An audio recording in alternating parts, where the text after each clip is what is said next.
Madam मेरा आपसे सवाल, क्या बीजेपी ने कमजोर कैंडिडेट उतारकर कोई गलती कर दी है?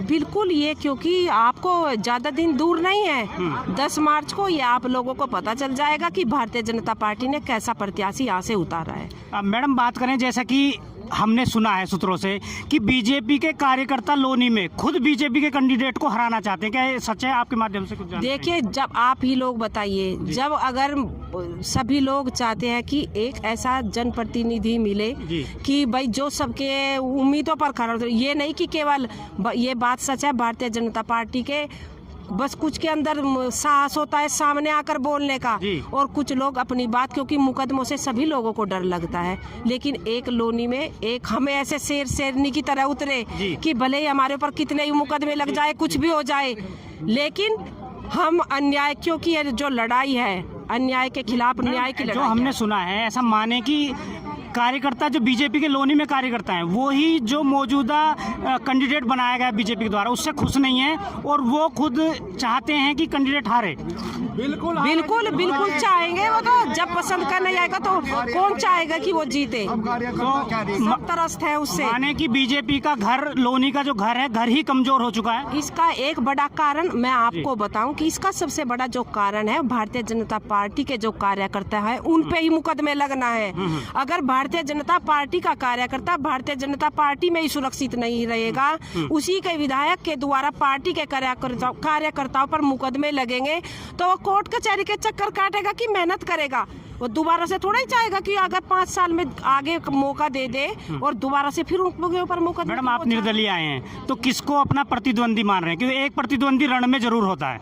देखिए, मैं बड़े जोश होश और आत्मविश्वास के साथ इस मैदान में आई हूँ, और मैंने तमाम इतिहास रहा है कि आखिर में जीत सत्य की होती है। इसी उम्मीद पे मैं मैदान रण में एक प्रतिद्वंदी नहीं, मैं प्रतिद्वंदी किसी को मान ही नहीं रही हूँ, तो मैं कैसे कहूँ कि प्रतिद्वंदी। मैडम एक सवाल मैं आपसे पूछना चाहूँगा, काफ़ी टाइम से मैं पूछना चाह रहा था, आप बीजेपी अब छोड़ चुके हैं, तो क्या जैसा लोनी में वर्तमान जनप्रतिनिधि गरीबों के पेट पर चोट करें कि आप मीट की दुकान बंद करो क्योंकि अपने परिवार का वो पालन पोषण कर रहा है, तो क्या वो पार्टी की सोच है या इस कैंडिडेट की सोच है? ये कैंडिडेट की सोच है, क्योंकि आप ही बताइए, पहले मीट की दुकानें बंद करवाई जाती है, 2 दिन बाद में फिर खुल जाती है, इसका या तो परमानेंट बंद हो, और जब वे खुल जाती है तो इसको चढ़ावा चढ़ता है, चढ़ावा चढ़ते ही वो फिर खुल जाती है। तो आप ही बताइए ये क्या तरीका है?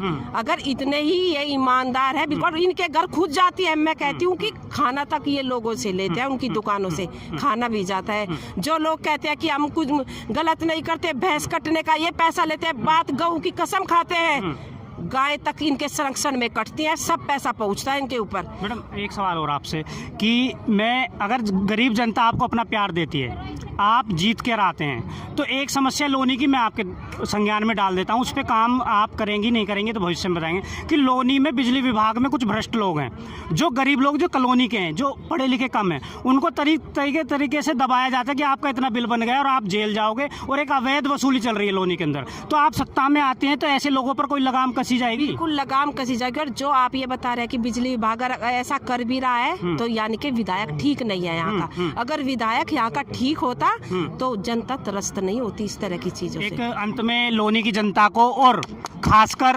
महिलाओं को, क्योंकि नारी सुरक्षा की भी बात है, जहाँ पर बीजेपी दम भरती है कि हमने नारी सुरक्षा, हमारे यहाँ नारी सुरक्षित है, एक लोनी की जनता को आपसे संदेश और महिलाओं को कोई संदेश? मैं लोनी की जो जनता है, जो मेरी माताएं बहनें हैं, मैं उनसे ये कहना चाहती हूँ कि अगर आधी आबादी पुरुषों की है तो आधी आबादी हम माताओं बहनों की भी है।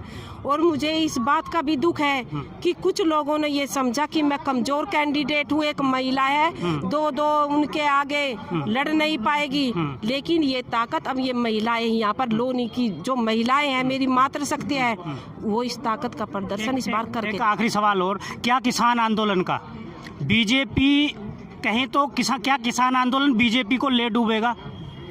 देखिए, मैं आपको बताऊं, ये मुझे नहीं पता कि ले डूबेगा या नहीं, ये तो आने वाला जो जब 10 तारीख को परिणाम आएंगे वो परिणाम सबके सामने होंगे, इतनी बड़ी बात भी मैं नहीं कहूँगी। ठीक है, बहुत बहुत धन्यवाद।